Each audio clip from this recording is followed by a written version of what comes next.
বাংলাদেশের যে রেসারেসির যে রাজনীতি, ওখানে এরকম একটা ইনক্লুসিভনেস, এটা শিবিরকে আমি অনেক বেশি ধন্যবাদ জানাবো। কারণ নতুন বাংলাদেশে আমরা নতুন কিছুই এক্সপেক্ট করতেছি। আমরা যারা ইয়াং জেনারেশন, তারা আসলে পলিটিক্স জিনিসটাকে এত বেশি ঘৃণা করতেছি, সেখানে হচ্ছে এরকম সুন্দর সুন্দর আয়োজন, একে অন্যের প্রতি যে সহানুভূতি বা মানে সবাইকে যে সবার যে অবদান সেটাকে রিকগনিশন দেওয়া, সেটা একটা অনেক নতুন একটা বিষয় এবং দেখে ভালো লাগছে। আমরা দেখতে পাচ্ছি এখানে শুধুমাত্র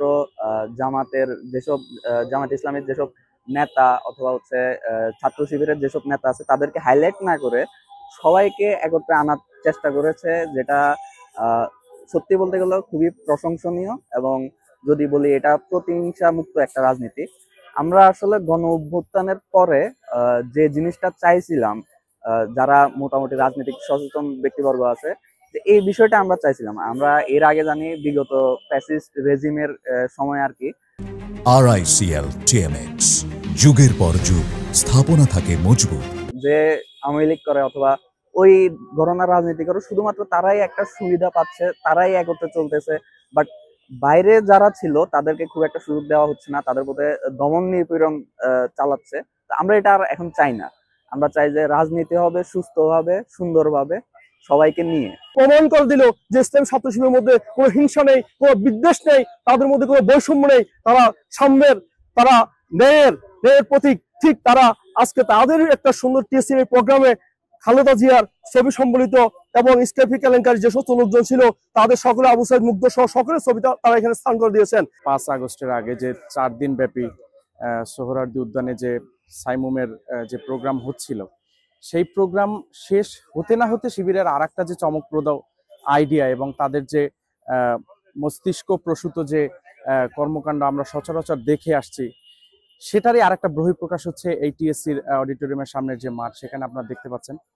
এখানে হচ্ছে তারা মূলত জুলাইকে তারা যে একদম ধারণ করে, সেই জুলাইয়ের যে মানে চেতনা, সেই চেতনাকে যে তারা পুরোপুরি ধারণ করে, সেটারই বহিঃপ্রকাশ হচ্ছে এই প্রোগ্রামটা। দেলোয়ার হোসেন সাঈদীর মৃত্যুর পরে শহীদ আবু সাঈদ যে ফেসবুক স্ট্যাটাস দিয়েছিলেন, সেটি কিন্তু ডকুমেন্টারি আকারে এখানে তুলে ধরেছে ঢাকা বিশ্ববিদ্যালয় শিবিরের যারা আছেন, তারা কিন্তু এটি একদম ডকুমেন্টারি আকারে তুলে ধরেছেন।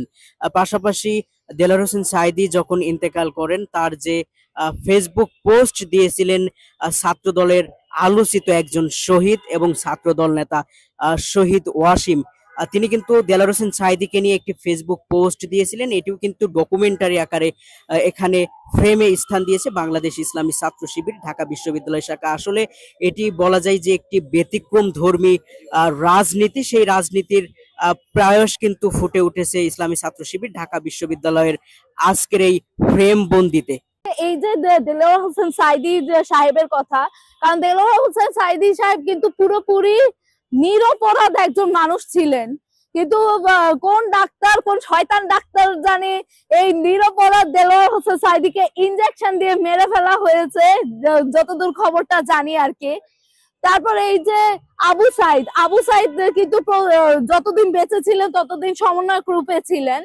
পরে তিনি যখন বুক চিতিয়ে, মানে পুলিশের সামনে বুক চিতিয়ে মানে নিজেকে শহীদ করে ফেলেছিলেন, তখন বলতে গেলে তখন আন্দোলনটা অন্যদিকে মোড় নেয়।